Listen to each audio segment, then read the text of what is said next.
Ayun, at tinawagan tayo ni Purmanalan ay tayo daw ay may welding job ngayon. Pero bago ang lahat ay tayo ay mag-intro muna.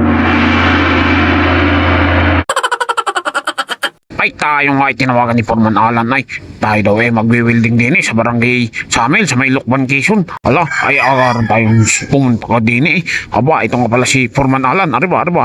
Si Foreman Alan ay tawagin nyo na lang kapag kayo may pagagawa din at talagang di kalidad ang mga gawa na Bale ng June 30 nga lang 2025 nga ako natapos sa aking pag-aaral ng welding at binigyan nga ako ng mga project ni Foreman Alan at bali pa 5 project na na ibinigay sa akin. Ay bali tayo nag-aral lang sa TISDA. Ay natuto rin tayo ng basic lang basic lang dong. Ay ari ngay naging extra job na natin din ay aba pag tumawag si Foreman alam na this ay sure butter dong kumbaga sa baseball sure butter ikaw na talaga kyaw.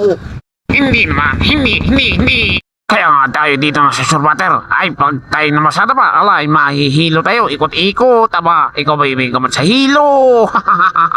Ikaw na talaga kyo alay pa upo lang din ay parang relax ay surbater na nga ay pira na dis hindi man ako magaling mag-welding aba magaling naman ako mag-relax din kita mo naman hindi naman mainit sarap buhay kaysa mamasada muna ako din paikot-ikot ala ikot-ikot maghapon ay dinip upo lang paispat-ispat hihiyari ka ngayon ay matapos ma-ispat-ispat ay dini naman sa aking kasama ay pinturay na yan. Uy, wawi Ops, seryoso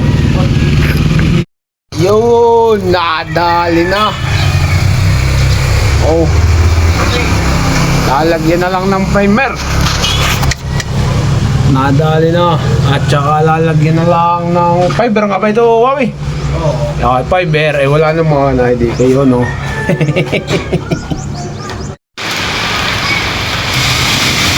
Pinturado na.